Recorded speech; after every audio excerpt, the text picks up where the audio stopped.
ഭഗവതേ വാസുദേവായ. ഓം നമോ ഭഗവതേ വാസുദേവായ. ഓം നമോ ഭഗവതേ വാസുദേവായ. ഓം അജ്ഞാനതിമിരാന്തസ്യ ജ്ഞാനാഞ്ജനശലാകയ ചക്ഷുരുന്മീലിതം യേന തസ്മൈ ശ്രീ ഗുരവേ നമഃ. ശ്രീചൈതന്യമനോഭീഷ്ടം സ്ഥാപിതം യേന ഭൂതലേ സ്വയം രൂപകഥാ മഹ്യം ദദാതി സ്വപദാന്തികം.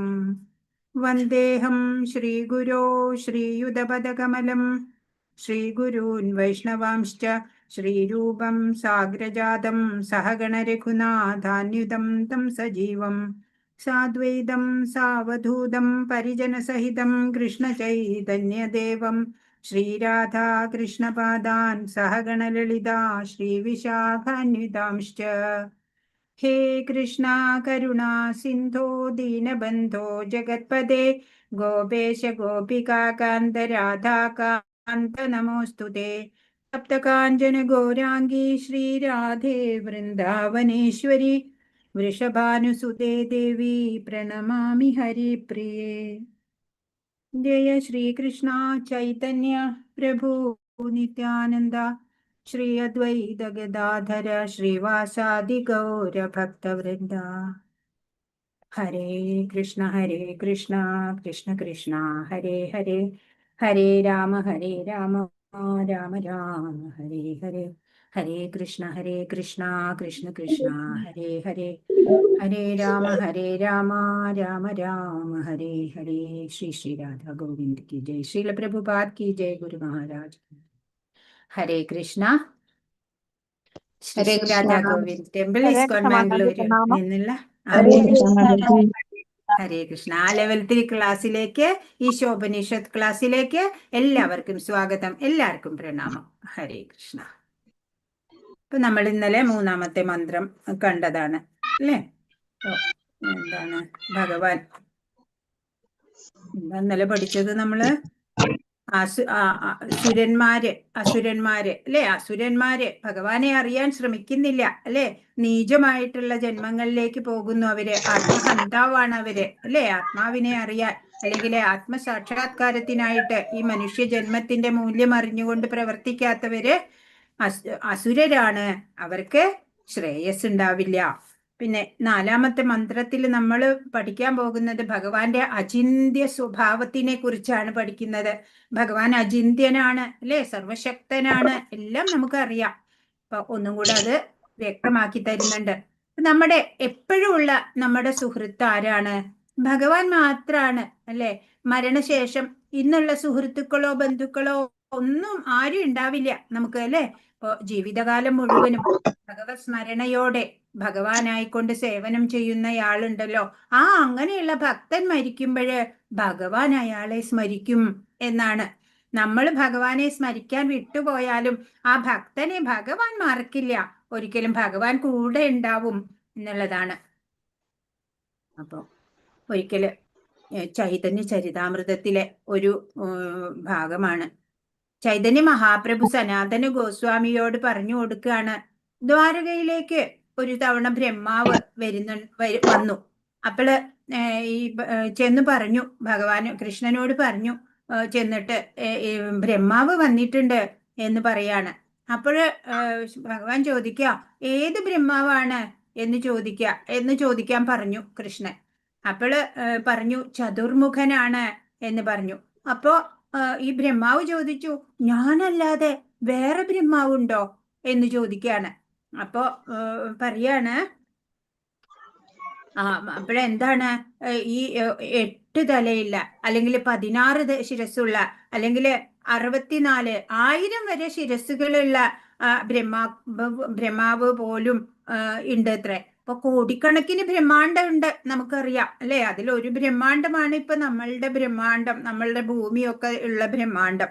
അതേമാതിരി കോടിക്കണക്കിന് ബ്രഹ്മാണ്ടങ്ങളുണ്ട്. ഇപ്പൊ ഓരോ ബ്രഹ്മാണ്ടത്തിന്റെ വലിപ്പം അനുസരിച്ചിട്ട് ബ്രഹ്മാവിന്റെ ശിരസിന്റെ നമ്പറും കൂടും അത്രേ. അങ്ങനെയാണെന്നാ. അപ്പോ ബ്രഹ്മാവിന്റെ തലകൾ ഇതിന്റെ വ്യാപ്തി അനുസരിച്ചാ, ബ്രഹ്മാണ്ടത്തിന്റെ വ്യാപ്തി അനുസരിച്ച് കൂടുതലും കുറവും ഉണ്ടാവും. ഏറ്റവും ചെറുത് ഇപ്പൊ നമ്മളുടെ ആണെന്ന് വേണം നമ്മൾ കണക്കാക്കാൻ. ചതുർ ശിരസ്സുള്ള ചതുർമുഖനായിട്ടുള്ള ആ ബ്രഹ്മാവുള്ളത് നമ്മളുടെ ബ്രഹ്മാണ്ടത്തിൽ മാത്രാണ് എന്ന് അപ്പോഴ് ബ്രഹ്മാവിനും അപ്പോഴാ മനസ്സിലാവണം എങ്ങനെയുണ്ട് എന്നുള്ളത്. അപ്പോ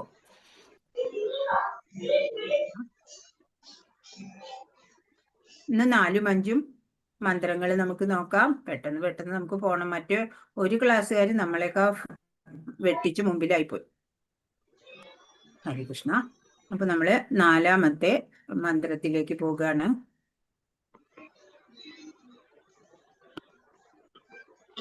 മന്ത്രം. മനസോ ജീവിയോ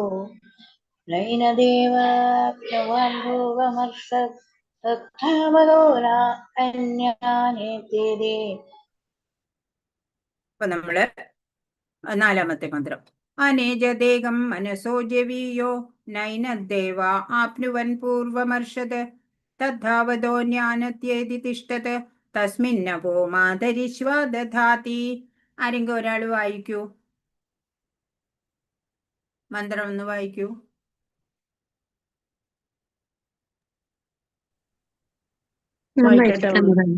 വായിച്ചോളൂ. ഹരേ കൃഷ്ണ. അനേജദേഹം മനസോ ജവീയോ നൈനദേവ ആപ്നുവൻ പൂർവമർഷത് തത്താവതോ അന്യാന്യതേതി തിഷ്ഠത് തസ്മിന്നഭോ മാതരിശ്വ ദദാതി. ഹരേ കൃഷ്ണ. ഹരേ കൃഷ്ണ. Thank you Mataji. അപ്പൊ എന്താ പറയണേ? ഈ സർവോന്നതനായ ഭഗവാൻ നമ്മുടെ സാമാന്യ ബുദ്ധി കൊണ്ടൊന്നും മനസ്സിലാക്കാൻ പറ്റുന്ന ഒരാളല്ല, അല്ലേ? അതിലും ഉന്നതനാണ്. നമ്മൾക്ക് മനസ്സിലാക്കാൻ പറ്റുന്നതിനേക്കാളൊക്കെ ഉന്നതമായിട്ടുള്ള അവസ്ഥയാണ് ഭഗവാന്റെ.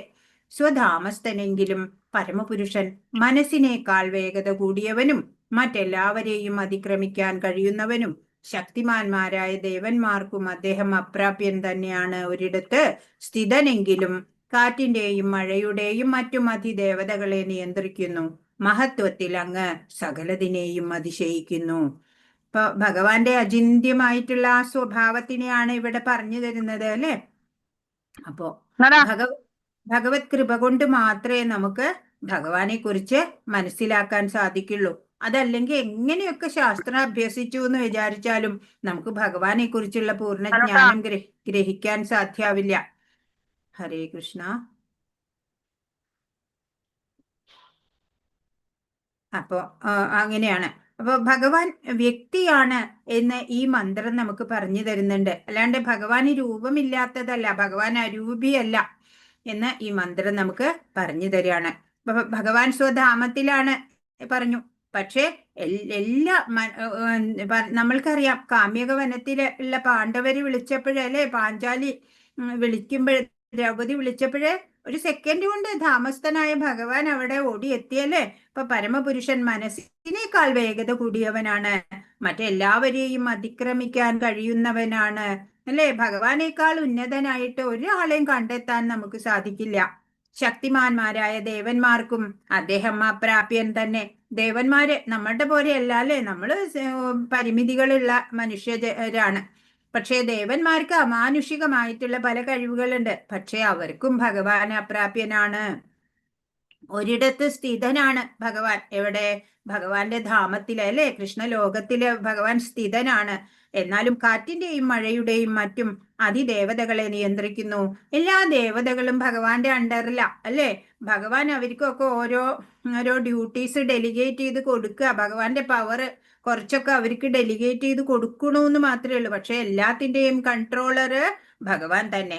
മഹത്വത്തിൽ അവിടുന്ന് സകലതിനെയും അതിശയിക്കുന്നു. ഭഗവാന്റെ മഹത്വം എത്രയാണ് നമുക്കറിയില്ല, അചിന്ത്യമാണ്, അല്ലെ? നമ്മളെ പോലെയുള്ളവർക്കൊന്നും ചിന്തിക്കാൻ പോലും പറ്റില്ല. അത്ര അതിശയകരമായിട്ടുള്ള ആ ശക്തിയാണ് ഭഗവാന്, മഹത്വമാണ് ഭഗവാനുള്ളത്. ഹരേ കൃഷ്ണ. ഭാവാർത്ഥത്തിൽ പറയാണ്, മാനസിക ഊഹാപോഹങ്ങളിലൂടെ ഭഗവാനെ അറിയാൻ കഴിയില്ല, അല്ലെ? ഭക്തിയുത സേവനത്തിലൂടെ ഭഗവാനെ അറിയാൻ കഴിയുള്ളൂ. പക്ഷേ ഭക്തിയുത സേവനം എല്ലാവർക്കും ലഭിക്കില്ല എന്ന് പറഞ്ഞിട്ടുണ്ട്, അല്ലെ? ഭക്തി രസാമൃത സിന്ധുവിൽ പറയുന്നുണ്ട്. അതെപ്പോഴും മാത്രമേ കിട്ടൂ, ഭഗവാന്റെ കാരുണ്യം ഉണ്ടെങ്കിൽ മാത്രമേ കിട്ടുള്ളൂ. ഒരു ഭക്തിയുത സേവനത്തിലൂടെ ഒരു പരിശുദ്ധ ഭക്തനാവുന്ന ആളുണ്ടല്ലോ, ഭഗവാനെ അയാള് വിലക്കി വാങ്ങുകയാണ് ചെയ്യണേന്നാ പറയണേ. അത് കാരണം എല്ലാവർക്കും ഭക്തിയുത സേവനം ഭഗവാൻ നൽകില്ല. കൃപ ചൊരിഞ്ഞാൽ മാത്ര, ഭഗവാന്റെ കാരുണ്യം ഉണ്ടെങ്കിൽ. ഇപ്പൊ ഭഗവത് കാരുണ്യത്തിൽ അവിടുത്തെ ഭക്തന്മാർക്ക് മാത്രമേ ഭഗവാനെ അറിയാൻ കഴിയൂ, അല്ലെ? ഭഗവാൻ തന്നെ, ഭഗവത് കൃപ കൊണ്ട് തന്നെ നമുക്ക് ഭഗവാനെ മനസ്സിലാക്കാൻ പറ്റുള്ളൂ. അല്ലെങ്കിൽ എത്ര പണോ പദവിയോ അറിവോ ഒന്നും ഉണ്ടായ കാര്യമില്ല. ഭഗവത് കൃപ വേണം, കാരുണ്യം വേണം. എന്നാലേ നമുക്ക് ഭഗവാനെ പൂർണ്ണമായിട്ട് അറിയാൻ സാധിക്കുള്ളൂ. കാറ്റിന്റെയോ മനസ്സിന്റെയോ വേഗത്തിൽ നൂറുകണക്കിന് വർഷങ്ങൾ സഞ്ചരിച്ചാലും പരമസത്യത്തെ വളരെ വിദൂരമായി മാത്രമേ അറിയാൻ കഴിയൂ എന്ന് ബ്രഹ്മസംഹിത വ്യക്തമാക്കുന്നു. ഭഗവാന്റെ ആ ഗോലോക വൃന്ദാവനം എത്രയോ കാതം അകലെയാണ്. അത് എത്രയോ എന്താ പറയാ, നൂറുകണക്കിന് വർഷങ്ങള് എത്ര മനസ്സിന്റെയോ കാറ്റിന്റെയോ വേഗത്തില് സഞ്ചരിച്ചാൽ പോലും അത് പിന്നെയും വിദൂരമായിട്ട് മാത്രമേ നമുക്ക് അറിയാൻ കഴിയുള്ളൂ. അതിന് അടുത്തെത്താൻ എളുപ്പമല്ല എന്നാണ്. അപ്പൊ നമുക്കുള്ള എല്ലാ റിസോഴ്സസും ഭഗവാൻ തരുന്നുണ്ട്, അല്ലേ? കാറ്റ്, വെള്ളം, വെളിച്ചം എല്ലാം തരുന്നത് ഭഗവാനാണ്. ഇപ്പോ ആ ഭഗവാനെ അറിയാൻ ആ ബ്രഹ്മസംഹിതയാണ് ശരിക്കും ആ ഗോലോക വൃന്ദാവനത്തിനെയൊക്കെ വരച്ചു കാണിച്ചു നമുക്ക് തരുന്നത്. ഹരേ കൃഷ്ണ. അതിൽ പറയുന്നതാണ് എത്രയോ വർഷങ്ങള്, അല്ലെ? എത്രയോ കാതം അകലെയാണ് ആ ഭഗവത് ധാമം എന്നാണ് ഇതുകൊണ്ട് നമ്മൾ മനസ്സിലാക്കുന്നത്. പരമപുരുഷൻ കൃഷ്ണലോകം അഥവാ ഗോലോകം എന്നറിയപ്പെടുന്ന തന്റെ ആധ്യാത്മിക ധാമത്തിൽ സ്ഥിതനായി തന്റെ ലീലകളിൽ ഏർപ്പെട്ടിരിക്കുന്നു. ഒരിടത്ത് സ്ഥിതനെങ്കിലും തനിക്ക് തന്റെ ചൂടും പ്രകാശവും എല്ലാ സ്ഥലത്തേക്കും വ്യാപിപ്പിക്കാൻ കഴിയും, അല്ലെ? ഒരിടത്ത് ഇരുന്നു കൊണ്ട് തന്നെ എല്ലായിടത്തേക്കും ആ ഭഗവാന്റെ ആ തേജസ് വ്യാപിപ്പിക്കും. അതുപോലെ സ്വധാമത്തിൽ സ്ഥിതി ചെയ്തുകൊണ്ട് തന്നെ തന്റെ വൈവിധ്യമാർന്ന ശക്തിവിശേഷങ്ങളെ വ്യാപിപ്പിക്കാൻ കഴിയും. അതുപോലെ തന്നെയാണ്, അല്ലെ? തേജസ്സും ശക്തിയും ഒക്കെ ഇങ്ങനെ വ്യാപിപ്പിക്കുന്നതിനുള്ള കഴിവ് ഭഗവാനുണ്ട്. എവിടേക്ക് ഒരു സ്ഥലത്ത് ഇരുന്നാ മതി, എവിടേക്ക് വേണമെങ്കിലും തന്റെ തേജസ്സും ശക്തിയും ഒക്കെ വ്യാപിപ്പിക്കാൻ ഭഗവാനെ കൊണ്ട് സാധിക്കും. പരമപുരുഷന്റെ ശക്തികളെ മൂന്നായി തിരിക്കാം. നമ്മൾ മുമ്പും പഠിച്ചിട്ടുണ്ട്, അല്ലെ? അന്തരംഗ ശക്തി, തടസ്ഥ ശക്തി, ബാഹ്യശക്തി. അപ്പൊ ഭഗവാന്റെ ഊർജം, ശക്തി എന്ന് പറഞ്ഞാൽ ഊർജം, അല്ലെ? ഇപ്പൊ നമ്മൾ കഴിഞ്ഞ മന്ത്രത്തിൽ പഠിച്ചു, ശരീരം തോണിയാണ്, അത് ഉപയോഗിച്ച് ഈ ഭവസാഗരം തരണം ചെയ്യാൻ പറ്റും, അല്ലെ? അനുകൂലമായ പരിതസ്ഥിതികള് ഈ മനുഷ്യ ശരീരം ലഭിച്ചത് കൊണ്ട് നമുക്കുണ്ട്. അത് കാറ്റാണ് തോണിക്ക്.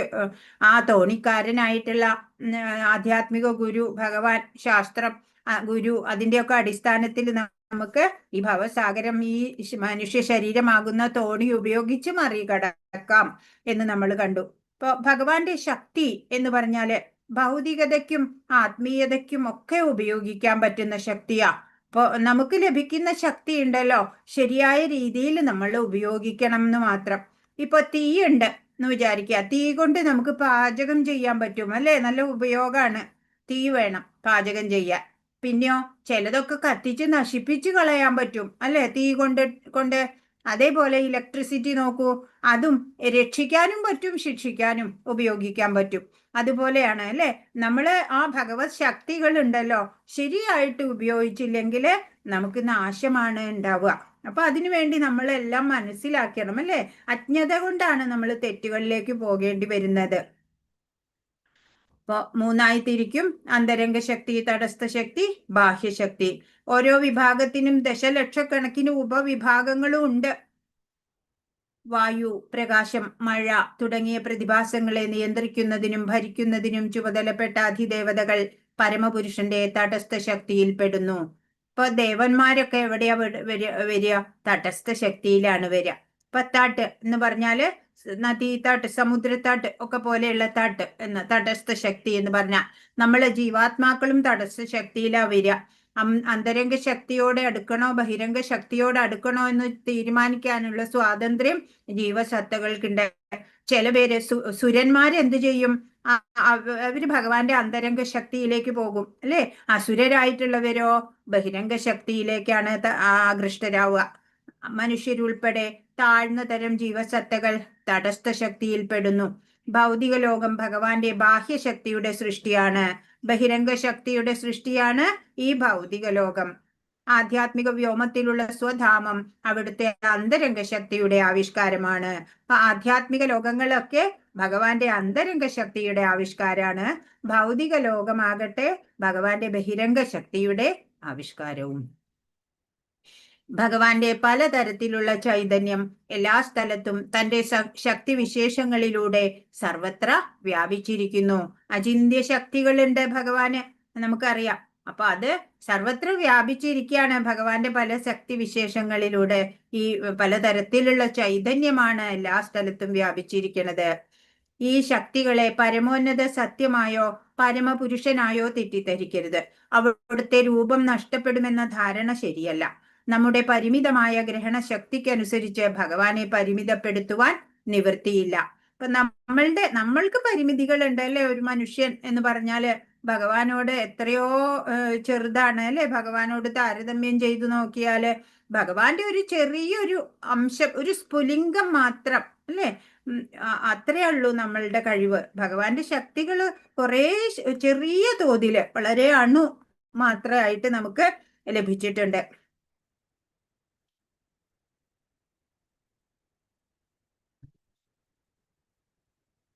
നമ്മുടെ പരിമിതമായ ഗ്രഹണ ശക്തിക്കനുസരിച്ച് ഭഗവാനെ പരിമിതപ്പെടുത്തുവാൻ നിവൃത്തിയില്ല.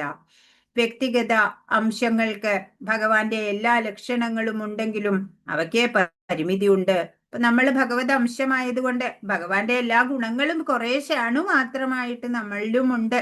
എന്നാൽ അതിനൊക്കെ പരിമിതിയുണ്ട് അല്ലെ. അചിന്ത്യ ശക്തിയാണ്, അചിന്ത്യ ചൈതന്യമാണ് ഭഗവാനിലുള്ളത്. മാനസിക ഊഹാപോഹം വഴി ഭഗവാന് വ്യക്തിത്വം സ്ഥാപിക്കാനുള്ള വിഫല ശ്രമത്തിനെതിരെ ഈശോപനിഷത്ത് താക്കീത് നൽകുന്നു. അതായത് ഭഗവാന്റെ വ്യക്തിത്വം സ്ഥാപിക്കാൻ നമ്മളൊന്നും പോരാ അല്ലെ. നമ്മളുടെ ബുദ്ധിയോ ശക്തിയോ ഒന്നും പോരാ. നമ്മൾക്കൊക്കെ അചിന്ത്യനായിട്ട് അത്രയും ശക്തിയുള്ള അത്രയും മഹത്വമുള്ള ആളാണ് ഭഗവാൻ എന്ന് പറയണത്. അത് നമ്മൾക്ക് എങ്ങനെയും പറഞ്ഞറിയിക്കാനോ മനസ്സിലാക്കാനോ ഒന്നും സാധിക്കില്ല. ഭഗവാന്റെ അംശങ്ങളായ ജീവസത്തകൾക്ക് അവിടുത്തെ ഇച്ഛാശക്തിക്ക് വഴങ്ങി പ്രവർത്തിക്കുന്നതിനുള്ള ശക്തി നൽകിയിരിക്കുന്നു. ഭഗവാൻ നമുക്ക് ശക്തിയൊക്കെ തന്നിട്ടുണ്ട് അല്ലെ, ഊർജമൊക്കെ തന്നിട്ടുണ്ട്. അത് എന്തിനു വേണ്ടിയിട്ടാണ്? ആ ഭഗവാന്റെ ഇച്ഛാശക്തിക്ക് വഴങ്ങിയിട്ട് പ്രവർത്തിക്കണം. നമ്മള് സ്വാതന്ത്ര്യം ഉണ്ട് നമുക്ക്. വേണമെങ്കിൽ നമുക്ക് മോശമായിട്ട് തീരാം അല്ലെ, നന്മയിലേക്കും പോകാം. അത് നമ്മളാ തീരുമാനിക്കണത്. അപ്പൊ ഭഗവാന്റെ ഇച്ഛയ്ക്ക് അനുസരിച്ച് നമ്മൾ പ്രവർത്തിക്കുകയാണെന്നുണ്ടെങ്കിലോ, ഭഗവാന്റെ ഹിതത്തിന് ഭഗവാന്റെ പ്രസന്നതയ്ക്കായിട്ട് പ്രവർത്തിക്കുകയാണെങ്കിൽ നമുക്ക് ശ്രേയസ് ഉണ്ടാവും, നന്മയിലേക്ക് വരാൻ പറ്റും. അതല്ലെങ്കിലോ തിന്മയായിരിക്കും. ഈ അംശങ്ങൾ പൂർണ്ണത്തെ സേവിക്കുകയെന്ന തന്റെ നിയതകർമ്മം വിസ്മരിക്കുമ്പോൾ മായയിൽ അകപ്പെട്ടതായി തീരുന്നു. ഇപ്പൊ ഈ അംശങ്ങൾ എന്ന് പറഞ്ഞാൽ ജീവാത്മാക്കള് ഈ പൂർണ്ണമായിട്ടുള്ള ഈ പരിപൂർണമായിട്ടുള്ള ഈ പരമസത്യമായിട്ടുള്ള ഈ ഭഗവാനെ സേവിക്കുകയാണ് നമ്മുടെ നിയതകർമ്മം എന്നുള്ളത് അത് മറന്നുപോകും, ചിലപ്പോൾ വിസ്മരിക്കും. അപ്പോഴാണ് നമ്മളെ മായ പിടികൂടുന്നത്. മായയിൽ അകപ്പെട്ടാലോ നമുക്ക് ഈ ഭൗതികതയോട് മാത്രമാണ് താല്പര്യം ഉണ്ടാവുക. ഭൗതിക സുഖങ്ങളുടെ പിന്നാലെ നമ്മൾ പോകാൻ തുടങ്ങും.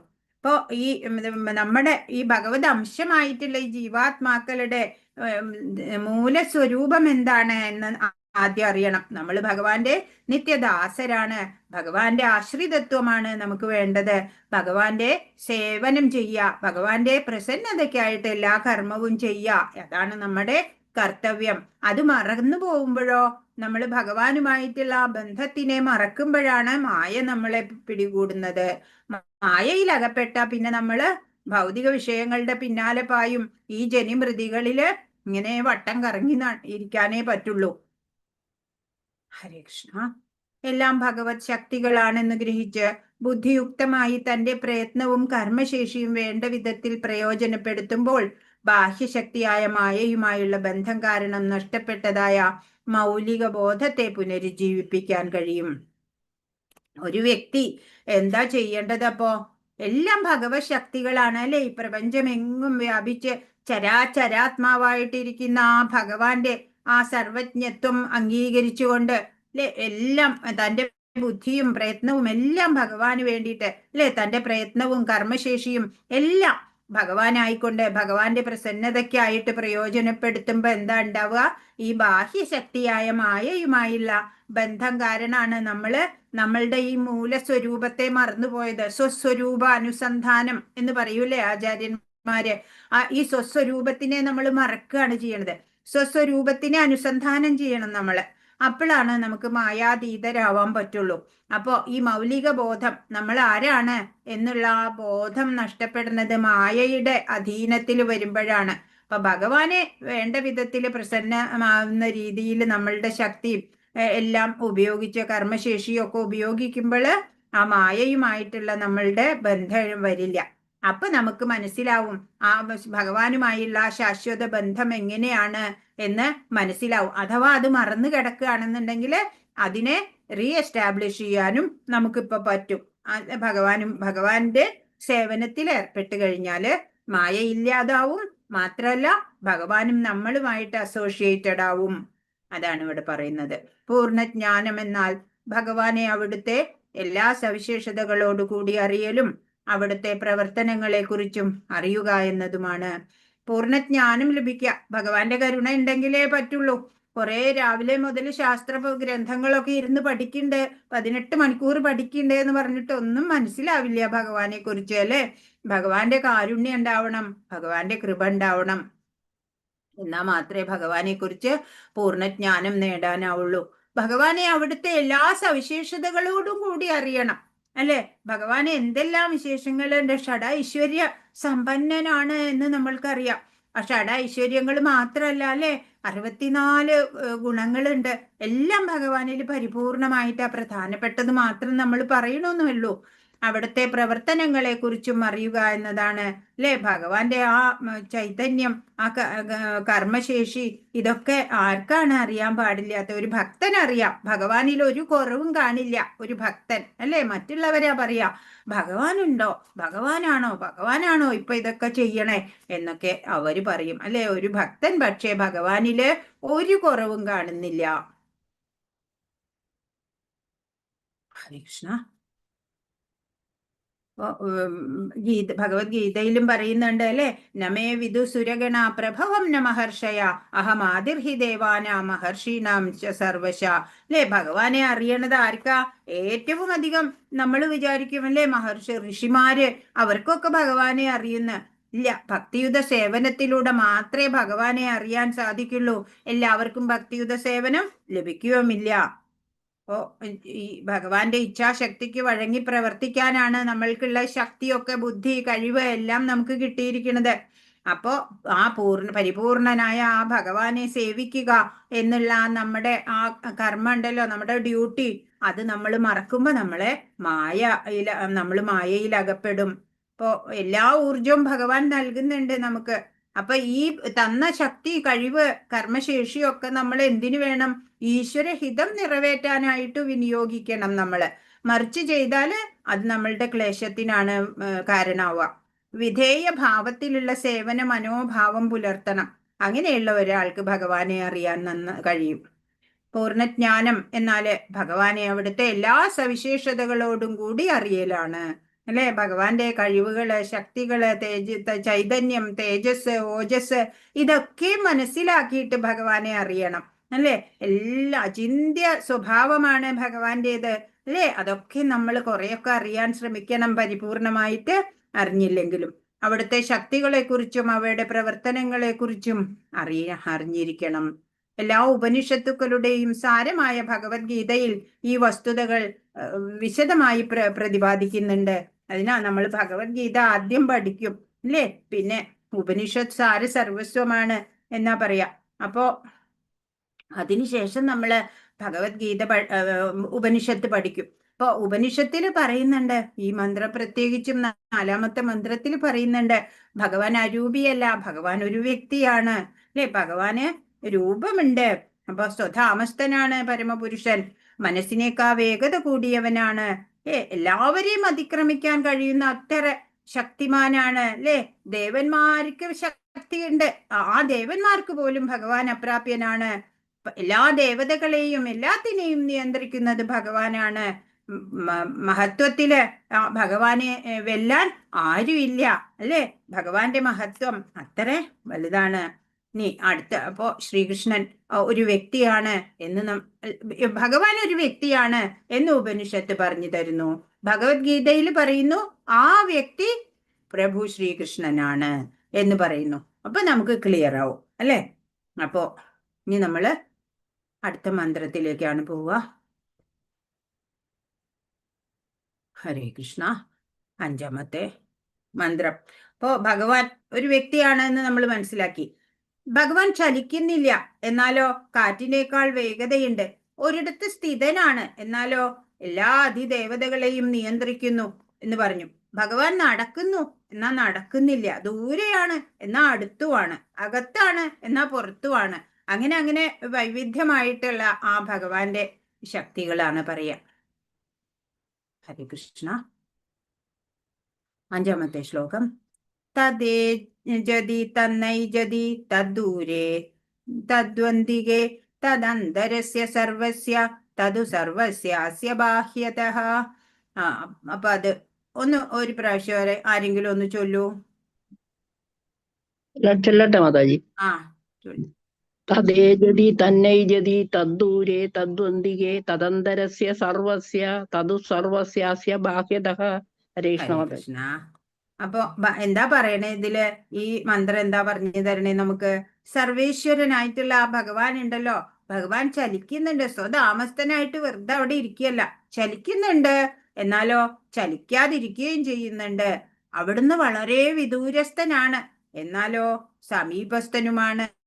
അവിടുന്ന് സകലതിന്റെയും അകത്തും പുറത്തും സ്ഥിതി ചെയ്യുന്നു, അല്ലേ? ഇപ്പോ ഉത്തര കരഞ്ഞു, അല്ലെ? അശ്വത്ഥാമാവ് ബ്രഹ്മാസ്ത്രം അയച്ചു തന്റെ ഗർഭസ്ഥ ശിശുവിനെ നശിപ്പിക്കാനായിട്ട്. അപ്പോള് ഉത്തര വിളിച്ചു കരഞ്ഞു, അല്ലെ? ഭഗവാനെ ആശ്രയിച്ചു, പ്രാർത്ഥിച്ചു. അപ്പോഴെന്താ ഉണ്ടായേ? ഭഗവാൻ അകത്തും, അല്ലെ? ആ ഗർഭസ്ഥ ശിശുവിനെ രക്ഷിക്കാൻ ഭഗവാൻ ഉത്തരയുടെ അകത്തും പ്രവേശിച്ചു, അല്ലെ? അങ്ങനെ അകത്തും പുറത്തും ഭഗവാന് സ്ഥിതി ചെയ്യാൻ പറ്റും. ഇപ്പൊ ഏതിനും ആ ഭഗവാന്റെ അചിന്ത്യമായ ആ ശക്തി വൈഭവങ്ങൾ എന്തൊക്കെയാണെന്ന് മനസ്സിലാക്കുന്നതിന് ഭഗവാന്റെ കാരുണ്യം വേണം എന്ന് നമ്മൾ പറഞ്ഞു. ഏതുപോലെ ഒരു ടിപ്പിക്കൽ എക്സാമ്പിൾ പറയുകയാണെന്നുണ്ടെങ്കിൽ, ഇപ്പൊ ഒരു ആനയുടെ പുറത്ത് ഒരു കുട്ടിക്ക് കയറണം വിചാരിക്കുക. അപ്പൊ എന്ത് വേണം? ആന കുനിഞ്ഞു കൊടുക്കണം, അല്ലേ? അല്ലാതെ ആ കുട്ടിക്ക് ആനപ്പുറത്ത് കയറാൻ പറ്റില്ല. അതുപോലെയാണ് ഭഗവാൻ കൃപ ചൊരിഞ്ഞാൽ മാത്രമേ നമുക്ക് ഭഗവാനെ എല്ലാ ശക്തി വിശേഷങ്ങളോടും കൂടി അറിയാൻ സാധിക്കുള്ളൂ. ഭഗവാൻ ചലിക്കുന്നുണ്ട്, ചലിക്കാതിരിക്കുന്നുണ്ട്. വിദൂരസ്ഥനാണ്, എന്നാൽ സമീപസ്ഥനുമാണ്. സകലതിന്റെയും അകത്തും പുറത്തും സ്ഥിതി ചെയ്യുന്നു. ഭാവാർത്ഥം എന്താണ്? ഭഗവാൻ ചലിക്കുന്നു, ചലിക്കുന്നില്ല താനും. ഇത്തരം വൈരുദ്ധ്യം അവിടുത്തെ വർണ്ണനാതീതമായ ശക്തിവിശേഷത്തെ വെളിവാക്കുന്നു. നമുക്ക് രൂപമില്ല എങ്കിൽ നമ്മൾ ഇരിക്കുന്നതും നടക്കുന്നതും ഒന്നും തന്നെ തിരിച്ചറിയാൻ പറ്റില്ല. ഭഗവാനെ നമുക്ക് കാണാൻ കഴിയാത്തതിന് കാരണം നമ്മുടെ അയോഗ്യത ഒന്നുകൊണ്ട് മാത്രമാണ്. ഇപ്പൊ ഭഗവാൻ വ്യക്തിയാണ്, ഭഗവാൻ എല്ലായിടത്തും ഉണ്ട്, അല്ലെ? എല്ലായിടത്തും ഉണ്ട്. നമ്മുടെ അകത്തും ഉണ്ട്, പുറത്തും ഉണ്ട്, അല്ലെ? ചലിക്കുന്നുണ്ട്, ചലിക്കാതിരിക്കുന്നുണ്ട്. അങ്ങനെയൊക്കെയാണ് എന്നുള്ളത് നമ്മൾ എന്തുകൊണ്ട് അറിയണില്ല അല്ലെങ്കിൽ കാണണില്ല? നമ്മളുടെ പരിമിതി കാരണാണ്, അല്ലെ? മനുഷ്യന്റെ പരിമിതിയാണ്. ശുദ്ധ ഭക്തരൊക്കെ എത്രയോ തവണ ഭഗവാന് ദർശനം കിട്ടിയിട്ടുണ്ട്, അല്ലെ? നേരിട്ട്. ഇപ്പൊ നമ്മൾ അത്രയ്ക്കൊന്നും ലെവൽ എത്തിയിട്ടില്ല. എത്തുമ്പോ നമുക്കും ഭഗവാനെ ഒരു നാൾ കാണാൻ പറ്റുമായിരിക്കും, അല്ലെ? ഇപ്പോ നമ്മൾ ഭഗവാനെ കാണുന്നത് അല്ലെങ്കിൽ സേവനം ചെയ്യുന്നത് ക്ഷേത്രത്തിലൊക്കെ പോയിട്ട് വിഗ്രഹ രൂപത്തിലുള്ള ഭഗവാനെയാണ്, അല്ലെ? ഇപ്പോ വിഗ്രഹം സംസാരിക്കും, നടക്കും എന്നൊക്കെയുള്ള ഒരു അനുഭവം ഉള്ള കഥ നമുക്കറിയാം, അല്ലെ? സാക്ഷി ഗോപാലിന്റെ കഥ നമുക്കറിയാം. അപ്പോ ഭഗവാൻ സംസാരിക്കുകയും നടക്കുകയും ഒക്കെയും ചെയ്യും. അതിലൂടെ എന്താ പറയാ, ആധികാരികമായ അർച്ചാ വിഗ്രഹത്തിലൂടെ ഭഗവാൻ നമ്മളുടെ സേവനമൊക്കെ സ്വീകരിക്കുന്നുമുണ്ട്, നമ്മളെ അനുഗ്രഹിക്കുന്നുമുണ്ട്.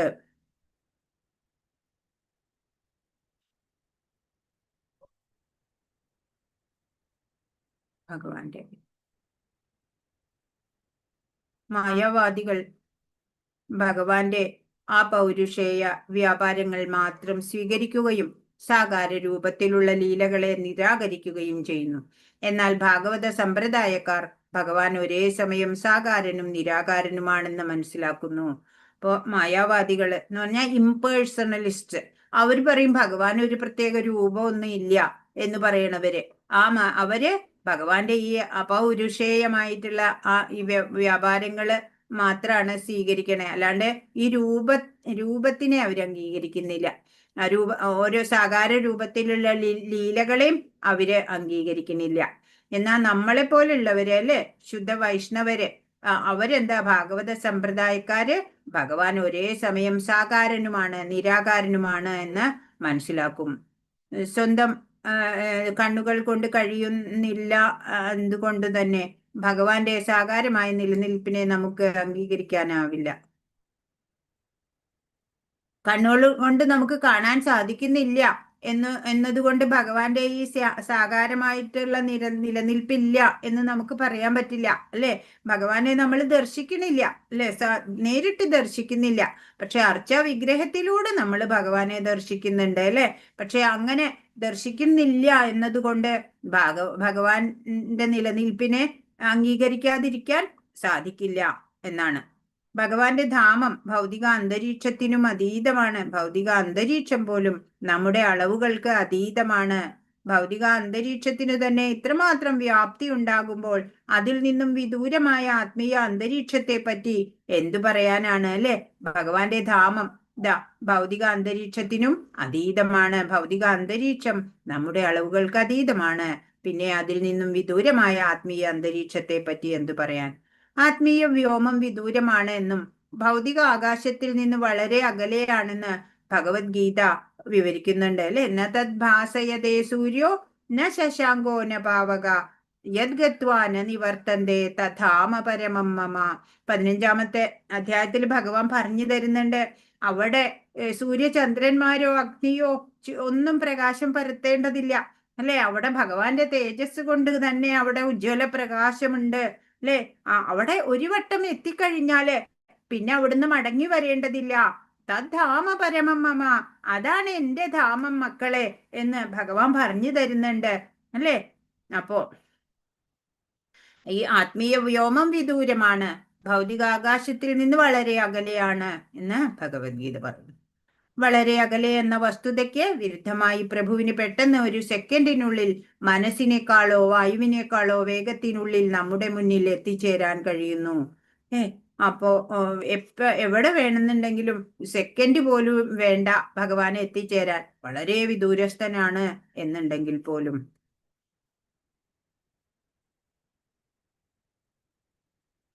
എന്നാലും ഭഗവാൻ നമ്മുടെ മുമ്പിൽ പ്രത്യക്ഷപ്പെടുമ്പോഴോ നമ്മള് അംഗീകരിക്കുന്നില്ല, അല്ലെ? അങ്ങനെ പലരും ഉണ്ടായിട്ടുണ്ട്. 9 എന്താ പറയാ, ഭഗവത്ഗീതയിൽ തന്നെ 9:11 പറയുന്നുണ്ട്, അവജാനന്തി മാമൂഢ മാനുഷീം തനുമാശ്രിത പരംഭാവമജാനന്ദോ മമ ഭൂതമഹേശ്വരം. അല്ലെ? മൂഢന്മാര് അറിയണില്ല, മനുഷ്യരൂപത്തിൽ വന്ന ഈ ഭഗവാന്റെ ഈ കൃഷ്ണൻ എന്നുള്ള ആ വ്യക്തി അത് ഭഗവാനാണെന്ന് അറിഞ്ഞില്ല, അല്ലെ? ആരൊക്കെ അറിഞ്ഞില്ല? ശിശുപാലൻ, ദന്തവക്ത്രൻ, അങ്ങനെയുള്ള ദുര്യോധനാദികള്, അങ്ങനെയുള്ളവരൊന്നും, കംസൻ, അവർക്കൊന്നും അറിഞ്ഞുകൂടാ, അല്ലെ? ഒരു മായാവിയാണ് കൃഷ്ണൻ, ഒരു ബാലൻ, പലതും ചെയ്യുന്നുണ്ട്, മായാജാലക്കാരൻ എന്നൊക്കെയാ പറയാ. അവർക്ക് അറിയാൻ കഴിയുന്നില്ല, അല്ലെ? മൂഢന്മാർക്ക് മനസ്സിലാക്കാൻ സാധിക്കില്ല. മൂഢന്മാർ ഭഗവാനെ ഒരു സാധാരണ ജീവനെ പോലെ കാണുന്നു. ഭൗതിക പ്രകൃതിയുടെ ഉൽപ്പന്നങ്ങളായ ഒരു ശരീരമാണ് അവിടുത്തെന്ന് പണ്ഡിതന്മാർ വാദിക്കുന്നു. പണ്ഡിതന്മാരായിട്ടുള്ളവരും ചിലവരൊക്കെ എന്താ, അറിവുണ്ട്, ജ്ഞാനം സമ്പാദിച്ചിട്ടുണ്ട്, പറയണത് എന്താ, ഭൗതിക ഉൽപ്പന്നം തന്നെയാണ് ഭഗവാന്റെ ശരീരം എന്നാ പറയാ. അവിടുന്ന് അചിന്ത്യ ശക്തി നിറഞ്ഞവനാകയാൽ അദ്ദേഹത്തിന് ഏതു മാധ്യമത്തിലൂടെയും നമ്മുടെ സേവനം സ്വീകരിക്കാൻ കഴിയും.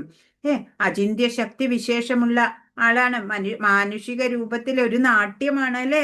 ഒരു ഡ്രാമ ചെയ്യാണ് ഭഗവാൻ മനുഷ്യ രൂപത്തിൽ ഇവിടെ പ്രത്യക്ഷമായിട്ട്, അല്ലെ? അങ്ങനെയുള്ള മനുഷ്യ നാട്യത്തിൽ വന്ന ആ ഭഗവാൻ അചിന്ത്യ ശക്തിയുള്ളവൻ എന്ന് ആരാണ് അറിയുള്ളൂ? ഭക്തന് മാത്രമേ മനസ്സിലാക്കാൻ സാധിക്കുള്ളൂ. ഊർജങ്ങളുടെ സ്രോതസ് ഭഗവാൻ തന്നെയാകയാൽ ഭഗവാന് സ്വന്തം ഇച്ഛാനുസരണം അതിനെ പരിവർത്തനം ചെയ്യിക്കാൻ കഴിയും. ഭഗവാന്റെ ഊർജത്തിനെ പല പല ഇതാക്കിയിട്ട് മാറ്റാൻ പറ്റും. ഇപ്പോ ഭഗവാന്റെ ഈ പല പല ശക്തികൾ ഇൻചാർജ് ഭഗവാനല്ലേ കൃഷ്ണൻ. അപ്പൊ ഭഗവാന് ആരൊക്കെയാണ്? 3 ശക്തികളുണ്ട് എന്ന് പറഞ്ഞു. സത്ത്, ചിത്ത്, ആനന്ദം. അങ്ങനെ അപ്പോ സത്ത് എന്ന് പറയുന്നത് രജോ ഗുണാണ്, ചിത്ത് എന്ന് പറയുന്നത് തമോ ഗുണാണ്, ആനന്ദം എന്ന് പറയുന്നത് സത്വഗുണാണ്, സത്വഗുണത്തിലുള്ളതാണ്. ഇതിനെ സംവിത്ത്, സന്ധിനി, ഹ്ലാദിനി അങ്ങനെയും പറയും 3 പേരുകള്. അപ്പൊ സംവിത്ത് എന്നുള്ളതിന്റെ ഇൻചാർജ് കൃഷ്ണൻ തന്നെയാണ്. സന്ധിനിയുടെ ഇൻചാർജ് ബലറാമാണ്. ഹ്ലാദിനി ശക്തിയുടെ ഇൻചാർജ് രാധാറാണിയാണ്. ആധ്യാത്മിക ലോകം ഈ 3 ശക്തികളാൽ നിയന്ത്രിതമായിട്ടുള്ളതാണ്.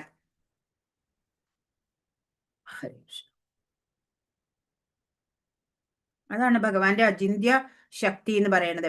അവിടുന്ന് അചിന്ത്യ ശക്തി നിറഞ്ഞവനാകയാൽ അദ്ദേഹത്തിന് ഏത് മാധ്യമത്തിലൂടെയും നമ്മുടെ സേവനം സ്വീകരിക്കാൻ പറ്റും.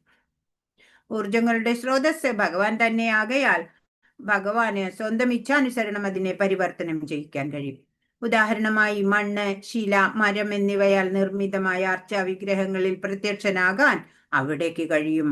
അപ്പൊ ഭഗവാന് ഏത് രൂപത്തിൽ നമ്മള് അല്ലെ പ്രാണപ്രതിഷ്ഠ നടത്തിയിട്ട് ഏത് തരം വിഗ്രഹമായാലും അതിലൂടെയൊക്കെ പ്രത്യക്ഷനാകാൻ ഭഗവാന് സാധിക്കും എന്ന് പറയണ. ഭഗവാന്റെ അചിന്ത്യ ശക്തികളാ നമ്മൾ പറയണത് അല്ലെ. അതൊക്കെ മനസ്സിലാവണമെന്നുണ്ടെങ്കിൽ വ്രജവാസികളുടെ ഭക്തി നമ്മൾ കാണണം. അവർക്കൊരു മൂർത്തി, ഭഗവാന്റെ ഒരു മൂർത്തി അവർക്ക് ലഭിച്ചാലുണ്ടല്ലോ, അവരെന്താ പറയാന്നറിയോ? പ്രതിമ നഹി തു സാക്ഷാത് വ്രജേന്ദ്ര നന്ദൻ ഹേ എന്നാ പറയാ. ഇത് ശരിക്കും സാക്ഷാത്തായിട്ടുള്ള വ്രജേന്ദ്ര നന്ദനാണ്, അല്ലാണ്ട് ഇത് വെറും ഒരു മൂർത്തിയല്ല, വെറും ഒരു പ്രതിമയല്ല എന്നാണ് അവർ പറഞ്ഞിട്ട് പൂജിക്കുന്നത്. ഭൗതികമെന്ന് വിശേഷിക്കപ്പെടുന്ന രൂപം സ്വീകരിക്കുന്ന അവിടുന്ന് ഭക്തർ കാക്ഷിക്കുന്ന രൂപത്തിൽ ദർശനം നൽകി വിരാജിക്കുന്നു. ഇപ്പോ ഭഗവാന് ഏത് രൂപം എടുക്കാനും സാധിക്കും. ഭക്തൻ ഏത് രൂപത്തിലാണോ ഭഗവാനെ സങ്കല്പിച്ച് ആരാധിക്കുന്നത് അങ്ങനെ ആ രൂപത്തിൽ തന്നെ ആ ഭക്തന്റെ മുമ്പില് ഭഗവാൻ പ്രത്യക്ഷനാവും ചെയ്യും അല്ലെ. ഇപ്പോ എന്താ പറയാ, പുരൂരമ്മ 12 വയസ്സിൽ വിധവയായി അല്ലെ. അതിനുശേഷം അവര് ഈ ഉണ്ണിക്കണ്ണനായിട്ടുള്ള ശ്രീകൃഷ്ണൻ, ഒരു 7 വയസ്സുള്ള ഒരു കുട്ടി, ആ കുട്ടിക്ക് കുളിപ്പിക്കണതായി സങ്കല്പിച്ചു. പൂമാലയൊക്കെ ചാർത്തി കൊടുക്കും അല്ലെ, ഗോപി കുറിയൊക്കെ തൊട്ട് കൊടുക്കും, മഞ്ഞ പട്ട് ഉടുപ്പിക്കും അല്ലെ, പട്ട് കൊണക ഉടുപ്പിക്കും. അങ്ങനെയൊക്കെ സങ്കല്പിച്ച് 60 വർഷം അവരങ്ങനെ ആ ഉണ്ണിക്കണ്ണനായിട്ടുള്ള ആ ഭഗവാനെ സങ്കല്പിച്ച് പൂജിച്ച് ആരാധിച്ച് ശുശ്രൂഷിച്ചു വന്നു. അങ്ങനെ ഒരു നാള് 72 വയസ്സായി അവർക്ക്. ഒരു നാള് സാക്ഷാത്തായിട്ട് ആ 7 വയസ്സായ കുട്ടിയായിട്ടുള്ള കൃഷ്ണൻ അവരുടെ മുമ്പിൽ പ്രത്യക്ഷമായി അല്ലെ. അതിനുശേഷം എന്നും അവരുടെ കൂടെ ഭഗവാൻ ഉണ്ട് അല്ലെ. അങ്ങനെ അത് നമ്മളുടെ ആ തലം, ഭക്തിയുടെ തലം എവിടെയാണ് എന്ന് നമ്മൾക്ക് അറിഞ്ഞുകൂടാ. ചിലവര് പെട്ടെന്ന് ആ ഭഗവത് പ്രാപ്തിയിലേക്ക് എത്തും അല്ലെ. ചിലവർക്ക് ഈ ജന്മത്തിന്റെ അവസാനത്തിലെങ്കിലും എത്താൻ പറ്റും. ചിലവർക്കോ ഇനി അനേകം ജന്മം കഴിഞ്ഞേ ഭഗവാന്റെ ആ പ്രാപ്തി ഉണ്ടാവുള്ളൂ. നമുക്കറിയില്ല നമ്മളുടെ തലം. എന്തായാലും നമ്മള് ആത്മാർത്ഥമായിട്ടുള്ള പരിശ്രമം തുടരുക. അപ്പൊ എപ്പോഴെങ്കിലും അല്ലെ, കോടി ജന്മം കഴിഞ്ഞിട്ടാവാം ചിലപ്പോ അല്ലെ, എപ്പോഴെങ്കിലും നമുക്ക് ഭഗവത് പ്രാപ്തി ഉണ്ടാവും. അതാ ഇവിടെ പറയണേ, ഭക്തര് കാക്ഷിക്കുന്ന രൂപത്തിൽ ദർശനം നൽകി വിരാജിക്കും ഭഗവാൻ. ആരാധന വിഗ്രഹ രൂപം ആരാധകന്റെ ഭാവനയ്ക്കനുസരിച്ചല്ല രൂപം കൊള്ളുന്നതും. ഈ രൂപം എല്ലാ പരിച്ഛേദങ്ങളും കൂടി സനാതനമായി നിലനിൽക്കുന്നതാണ്. ഒരു വിഗ്രഹ രൂപം ആരാധനയ്ക്ക് തയ്യാറാക്കുന്നത് ആരാധകന്റെ ഭാവനയ്ക്ക് അനുസരിച്ചിട്ടല്ല രൂപം കൊള്ളുന്നത് എന്ന് പറയണത് എന്താ എന്ന് വെച്ചാല്, ഇപ്പൊ ഒരു വിഗ്രഹം ഒരു ശില്പി ഉണ്ടാക്കുകയാണ് എന്ന് വിചാരിക്കുക. ആ ശില്പിയുടെ കൈകളിലൂടെ ഭഗവാന്റെ ഒരു ടൂളായിട്ടാണ് ആ ശില്പി പ്രവർത്തിക്കുക പറ്റുള്ളൂ. ഭഗവാന്റെ കാര്യത്തിൽ അങ്ങനെയാ. അപ്പൊ ഭഗവാന്റെ ഇച്ഛയ്ക്ക് അനുസരിച്ചാണ് ആ വിഗ്രഹം രൂപമെടുക്കുന്നത്. ശില്പിയാണ് അത് പണിയുന്നതെങ്കിലും. അതുപോലെ ഇപ്പൊ നമ്മുടെ പറയുകയാണെന്നുണ്ടെങ്കിൽ ഗുരുവായൂരപ്പന്റെ ആ ഉച്ചപൂജയ്ക്കുള്ള അലങ്കാരം അല്ലെ, ആ ചാർത്തല്, ചന്ദന ചാർത്തൊക്കെ ചാർത്തി വരുമ്പോഴ് ആ ഒരു പൂജാരി അല്ലെങ്കിൽ മേശാന്തി അല്ലെങ്കിൽ കീഴ്ശാന്തിയോ ആരാണെങ്കിലും അവര് ഉദ്ദേശിച്ച പോലെ ആയിരിക്കില്ല ചിലപ്പോ ചാർത്തി കഴിഞ്ഞു വരുമ്പോ രൂപം മാറ്റം ഉണ്ടാവണത്.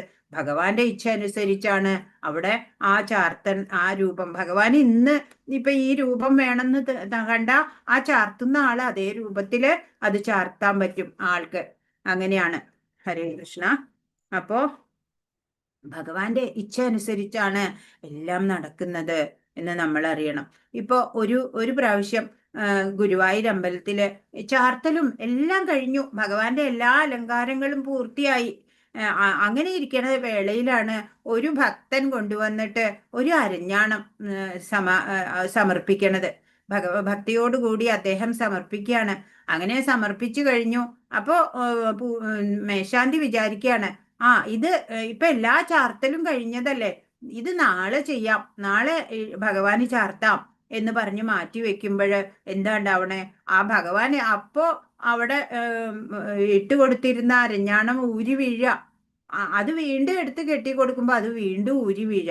അപ്പൊ ഭഗവാൻ എന്താ, ഒരു ഭക്തൻ ആ സന്തോഷത്തോടു കൂടി ഭക്തിയോടും സ്നേഹത്തോടും കൂടി സമർപ്പിച്ച അത് ഇപ്പോഴും തന്നെ വേണം ഭഗവാനെ. അങ്ങനെ മേശാന്തി അത് എടുത്ത് അപ്പോൾ തന്നെ അണിയിക്കുകയാണ്. അങ്ങനെയൊക്കെ പല പല സംഭവങ്ങൾ നമ്മളുടെ ചുറ്റും ഇപ്പോഴും നടന്നുകൊണ്ടിരിക്കുകയാണ്.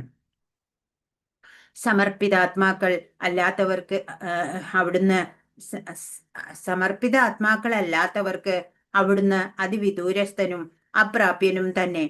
അർപ്പിതാത്മാക്കൾക്ക് അവിടുന്ന് സദാ പ്രാപ്യനാണ്. അപ്പൊ സമർപ്പിത ആത്മാക്കളല്ലാതെ ഉള്ളവർക്ക്, അവര് സിൻസിയർ അല്ലാത്തവർക്ക് അല്ലെ, ഭക്തിയില് ആത്മാർത്ഥമായിട്ട് ചെയ്യാത്തവർക്ക് ഭഗവാൻ വിദൂരസ്ഥനാണ്. അതായത് അസുരന്മാർക്ക് ഭഗവാൻ വിദൂരസ്ഥനാണ്, അപ്രാപ്യനാണ്. എന്നാലോ അർപ്പിതാത്മാക്കൾക്ക് ഭഗവാനോട് അല്ലെ, ഭഗവാനോട് മാത്രം ആസക്തി ഉണ്ടാവുക, ഭഗവാനെ ലഭിക്കണമെന്നുള്ള ആഗ്രഹം ഉണ്ടാവുക, വേറെ ഒന്നും എനിക്ക് വേണ്ട എന്നുള്ള മനോഭാവത്തോടെ ഭഗവാന്റെ പ്രസന്നതയ്ക്കായിട്ട് മാത്രം കർമ്മം ചെയ്യുന്ന അവര് അർപ്പിതാത്മാക്കൾക്ക് അവിടുന്ന് സദാ പ്രാപ്യനാണ്. അങ്ങനെയുള്ളവർക്ക് ഭഗവാനെ കിട്ടും എന്നാണ്. ഭക്ത്യാമാം അഭിജാനാതി എന്ന് ഭഗവാൻ പറഞ്ഞിട്ടുണ്ട് അല്ലെ. അപ്പൊ ഈശാവാസ്യ ചേതനയോടെ നമ്മൾ കർമ്മങ്ങൾ ചെയ്യാ, ഭക്തിയിലേക്ക് വരിക. അപ്പൊ ഭക്തി കൊണ്ട് തന്നെ എന്നെ പ്രാപിക്കാൻ പറ്റും എന്ന് ഭഗവത്ഗീതയിലും ഭഗവാൻ പറഞ്ഞിട്ടുണ്ട്. ഇപ്പൊ ഭഗവാനെ ഇപ്പൊ മകനായിട്ട് കണ്ടു അല്ലെ കുറൂരമ്മ. അപ്പൊ അങ്ങനെ പ്രതികരണവും അതുപോലെ തദനുസൃതമായ അനുഗ്രഹം തന്നെ ഭഗവാനിൽ നിന്നുണ്ടാവുക. ഇപ്പോ ഭക്തിയുടെ കാര്യത്തില് രാധാറാണിയുടെ ഭക്തി ഭഗവാന് പോലും മനസ്സിലാക്കാൻ കഴിഞ്ഞിട്ടില്ല അല്ലെ. അതറിയാൻ വേണ്ടിയിട്ടാണ് രാധാറാണിയുടെ ഭാവത്തില് ശ്രീകൃഷ്ണ ചൈതന്യ മഹാപ്രഭുവായിട്ട് വന്നത് അല്ലെ 500 വർഷം മുമ്പ്. അപ്പോ ഭക്തന്റെ ശരണാഗതിയുടെ തോതനുസരിച്ച് ഭഗവാൻ പ്രതിഫലം നൽകും എന്ന് ഭഗവാൻ ഭഗവത്ഗീതയിലും പറഞ്ഞിട്ടുണ്ട് അല്ലേ. ഹരേ കൃഷ്ണ. സകല ശക്തികളുടെയും നിയന്താവായതിനാൽ അവിടുന്ന് അതിന്റെ സ്വാധീനത്തിന് വശംവദനാകുന്നില്ല. അതിനാൽ ആ ശക്തിയുടെ ഗുണങ്ങൾ ഒന്നും തന്നെ ബാധിക്കാതെ സ്വന്തം ഇഷ്ടാനുസാരം ആ ഓജസ്സിനെ അവിടുത്തേക്ക് പ്രയോജനപ്പെടുത്താൻ കഴിയും. ഈ അർത്ഥത്തിൽ അവിടുന്ന് നിർഗുണനാണ്. എല്ലാ ഗുണങ്ങളും ഭഗവാനിൽ നിന്ന് തന്നെ വരുന്നതാണ്. പക്ഷേ ഭഗവാൻ നിർഗുണനാണ്.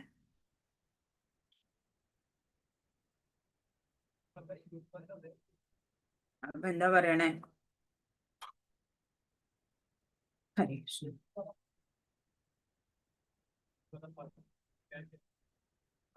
ഭഗവാൻ നിർഗുണനാണ്. അതിന് വേറൊരു പേര് പറയും നിർഗുണൻ എന്നുള്ളതിന്. എന്താ പറയാ? ഗുണാതീതൻ എന്ന് പറയും അല്ലെ. ഗുണത്തിനെയൊക്കെ മറികടന്ന ആള് നിർഗുണൻ, ഗുണാതീതൻ. അതുപോലെ മായ ഭഗവാനിൽ നിന്ന് തന്നെയാ വരണേ, പക്ഷെ ഭഗവാൻ മായാതീതനാണ് അല്ലെ. അതുപോലെ ദ്വന്ദ്വാതീതൻ അല്ലെ. ദ്വന്ദ്ങ്ങളൊന്നുമില്ല ഭഗവാന്, ഒന്നിലും സമഭാവന അല്ലെ. സുഖം ദുഃഖം അതൊന്നുമില്ല ഭഗവാന്. ഇപ്പോ ശിശുവായിട്ടുള്ള പ്രഹ്ലാദൻ സ്വന്തം നാസ്തികനായ പിതാവിന്റെ സന്നിധിയിൽ നിൽക്കുമ്പോൾ നിന്റെ ഈശ്വരൻ എവിടെയാണ് എന്ന് ചോദിക്കുക. എല്ലായിടത്തും ഉണ്ട് എന്ന് പറയുമ്പോ ഈ സ്തംഭത്തിലുണ്ടോ എന്ന് ചോദിക്കുന്നുണ്ട് അല്ലെ.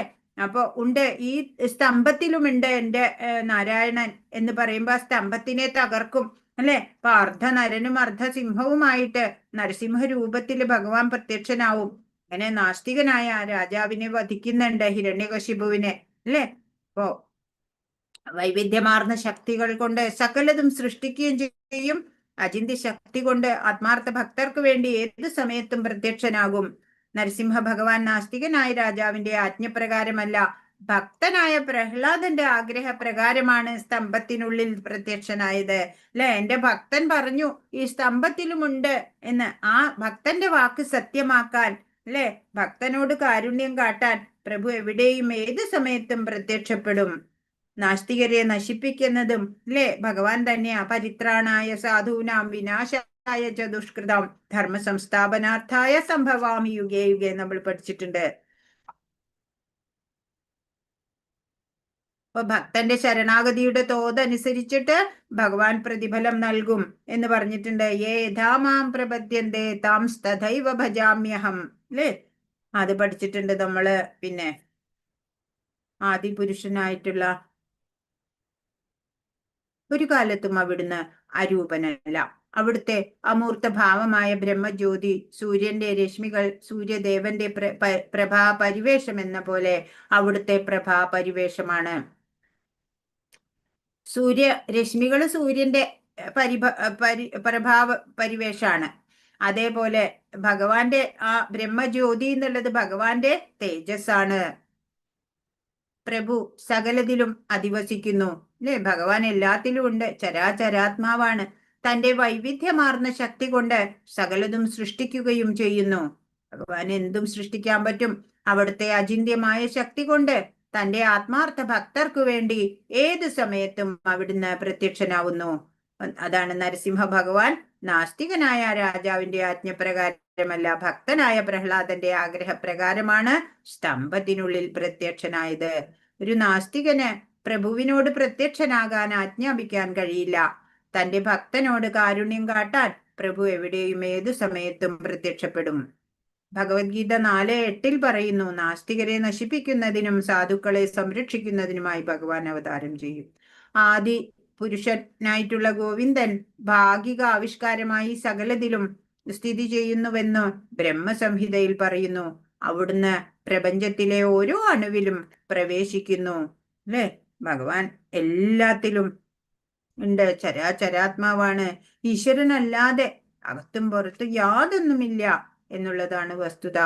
ഈ പ്രപഞ്ചത്തിലെ ഓരോ അണുവിലും അവിടുന്ന് പ്രവേശിക്കുന്നു.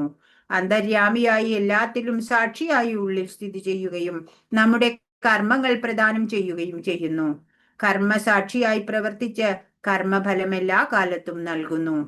ഈശ്വരനല്ലാതെ അകത്തും പുറത്തും യാതൊന്നുമില്ല. ഇത്തരം നാനാതരം ശക്തികളിൽ ഏകത്വം കാണാം.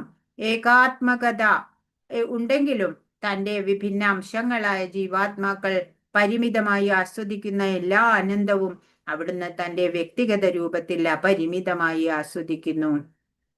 ഇവിടെ എന്താ പറയണേ, ഏകാത്മകത എല്ലാത്തിലും ഉണ്ടല്ലേ ഭഗവാൻ. ഭഗവാന്റെ നാനാതരം ശക്തികൾ തന്നെയാണ് ഓരോന്നിലും കാണാൻ പറ്റുക. നമ്മള് വിഭൂതി യോഗത്തില് നമ്മൾ 10-ാം അധ്യായത്തിൽ നമ്മൾ കണ്ടു അല്ലേ, ഭഗവാന്റെ വിഭൂതികള് ഏതൊന്നും നന്മയുള്ളതുണ്ടോ അതൊക്കെയും ഭഗവാന്റെ ശക്തികൾ തന്നെയാണ് അല്ലെ. എല്ലാം ഈ പ്രപഞ്ചത്തിനെ നിലനിർത്തുന്നത് തന്നെ ഭഗവാന്റെ ശക്തിയുടെ ഒരു അംശം കൊണ്ടാണ് അല്ലെ. ഒരു ചെറിയ കണിക കൊണ്ട്, ഭഗവാന്റെ ശക്തിയുടെ ഒരു കണിക കൊണ്ടാണ് ഈ പ്രപഞ്ചം, ഇത്രയും വലിയ പ്രപഞ്ചം നിലനിൽക്കുന്നത്. അത്രയും ശക്തിമാനാണ് ഭഗവാൻ അല്ലെ, സർവശക്തനായിട്ടുള്ള ആ ഭഗവാൻ. ഏകാത്മകതയുണ്ടെങ്കിൽ വിഭിന്ന അംശങ്ങളായ ജീവാത്മാക്കള് പരിമിതമായി ആസ്വദിക്കുന്ന എല്ലാ ആനന്ദം നമുക്ക് എല്ലാം അണു മാത്രമായിട്ടാണുള്ളൂ. നമ്മൾ ജീവാത്മാക്കളാണ് അല്ലെ. ഭഗവാൻ എല്ലാത്തിന്റെയും ഐശ്വര്യ സമ്പൂർണനായിട്ടുള്ള അചിന്ത്യ ശക്തനായിട്ടുള്ള ഭഗവാൻ അവിടുന്ന് തന്റെ വ്യക്തിഗത രൂപത്തിൽ അപരിമിതമായി ആസ്വദിക്കുന്നു. ആ ഭഗവാൻ ആ വ്യക്തി രൂപത്തിൽ ഇരുന്നു കൊണ്ട് തന്നെയാണ് ഭഗവാനാണ് അല്ലെ എല്ലാത്തിന്റെയും ആസ്വാദകൻ, നമുക്കറിയാം.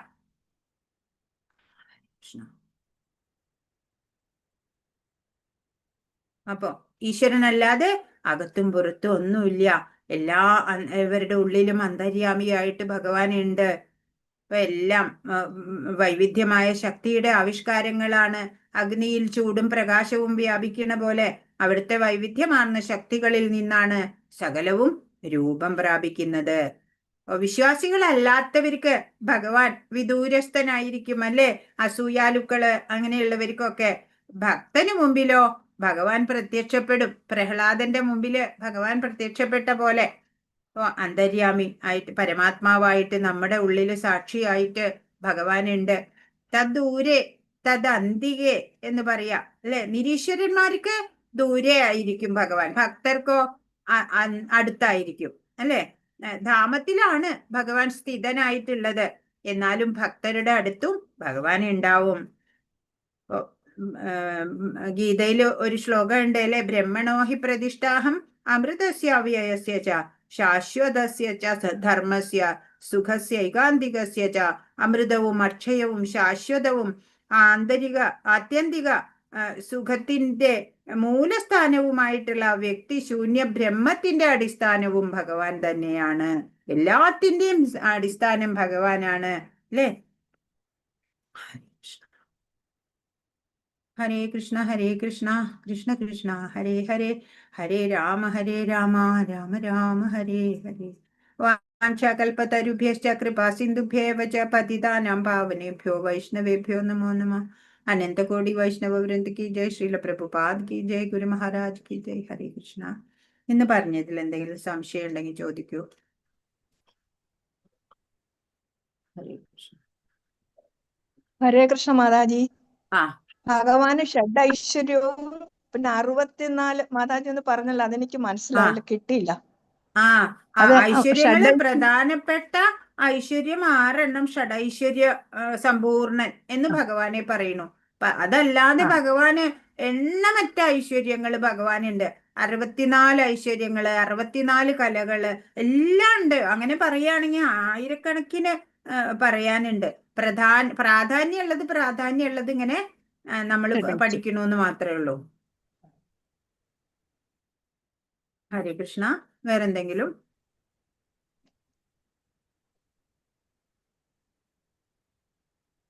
ചോദ്യം എടുത്തോളൂ. 4ാമത്തെ മന്ത്രത്തിന്റെ ചോദ്യം നോക്കൂ.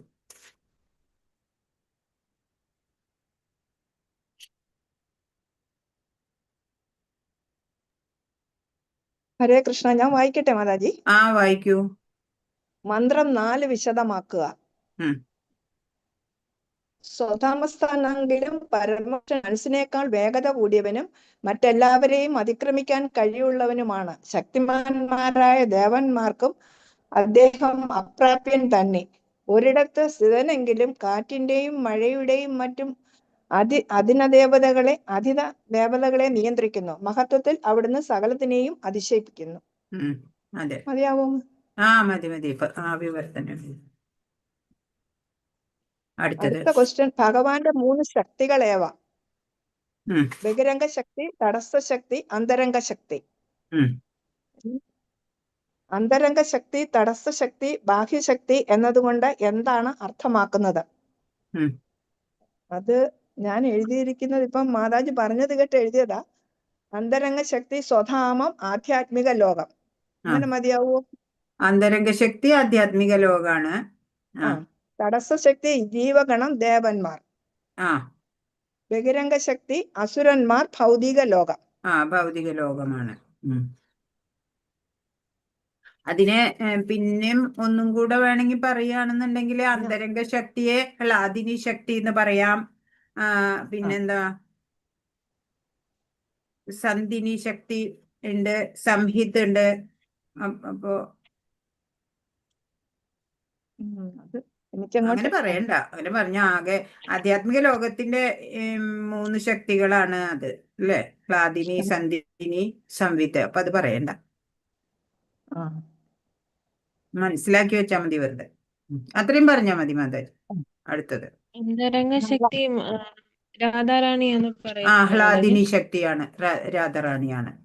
പിന്നെ ശക്തി മായാദേവിയാണ്. അല്ല, ബഹിരംഗ ശക്തി ദുർഗാദേവി.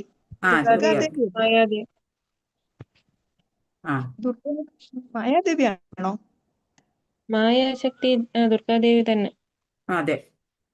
പിന്നെ ബലറാമിന്റെ കൺട്രോളില് ഇൻചാർജാണ് സന്ദിനി ശക്തി. ഭഗവാന്റെ ഇൻചാർജാണ് സംവിത് ശക്തി. മൂന്നും ആധ്യാത്മിക ലോകത്തിലെ ശക്തികളാണ്. അതിലൊന്നാണ് ഹ്ലാദിനി ശക്തി, രാധാറാണിയുടെ ഇൻചാർജിലുള്ള. അടുത്തത് പൂർണ്ണജ്ഞാനം എന്നതുകൊണ്ട് എന്താണ് വായിക്കോ? അർത്ഥമാക്കുന്നത്? വായിച്ചു മാതാജി. വിഷ്ണുപ്രിയ മാതാജി വായിച്ചോളൂ. ഭഗവാനെ അവിടുത്തെ എല്ലാ സവിശേഷതകളോട് കൂടി അറിയുന്നതും അവിടുത്തെ ശക്തികളെ കുറിച്ച് അവയുടെ പ്രവർത്തനങ്ങളെ കുറിച്ചും അറിയുക എന്നതാണ് പൂർണ്ണജ്ഞാനം. അതെ. അടുത്തത്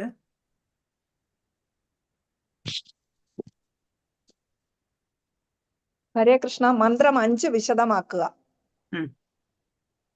സർവേശ്വരൻ ചലിക്കുകയും ചെയ്യുന്നു. അവിടുന്ന് വളരെ വിദൂരസ്ഥനെങ്കിലും സമീപസ്ഥനുമാണ്. അവിടുന്ന് സകലതിന്റെയും അകത്തും പുറത്തും സ്ഥിതി ചെയ്യുന്നു. അതെ.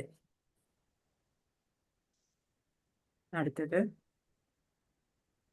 എന്തുകൊണ്ട് ഭഗവാന് ആർച്ചാ വിഗ്രഹങ്ങളിൽ പ്രത്യക്ഷനാകാൻ കഴിയുന്നത്?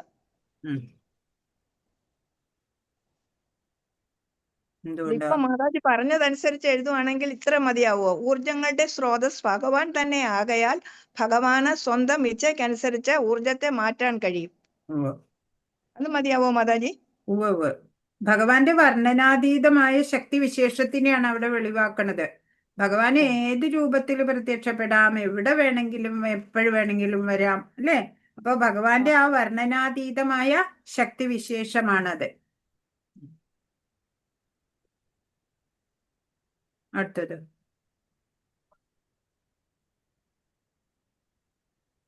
എന്തുകൊണ്ട് ഭഗവാനെ നിർഗുണൻ എന്ന് പറയുന്നു? ഭൗതിക ശക്തി അവിടുത്തെ കൽപ്പനയ്ക്കനുസരിച്ചാണ് പ്രവർത്തിക്കുന്നത്. അതിനാൽ ആ ശക്തിയുടെ ഗുണങ്ങൾക്കൊന്നും തന്നെ ഭഗവാനെ ബാധിക്കുന്നില്ല. സ്വന്തം ഇഷ്ടാനുസരണം ആ തേജസ്സിനെ അവിടത്തേക്ക് പ്രയോജനപ്പെടുത്താൻ കഴിയും. അതിനാൽ ഭഗവാൻ നിർഗുണനാണ്. അതെ. ഉള്ളൂ മാതാജി. എല്ലാരും നോട്ട് ചെയ്തുവോ? കഴിഞ്ഞോ ക്വസ്റ്റ്യൻ? അത്രേ ഉള്ളൂ. വേറെന്തെങ്കിലും ഉണ്ടോ ചോദിക്കാൻ?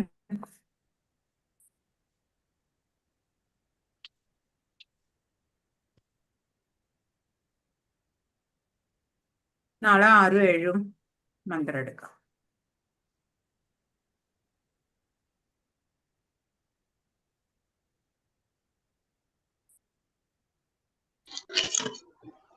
ഹരേ കൃഷ്ണ. ഹരേ കൃഷ്ണ മാതാജി. ഹരേ കൃഷ്ണ. എല്ലാവർക്കും പ്രണാമം. ഹരേ കൃഷ്ണ മാതാജി.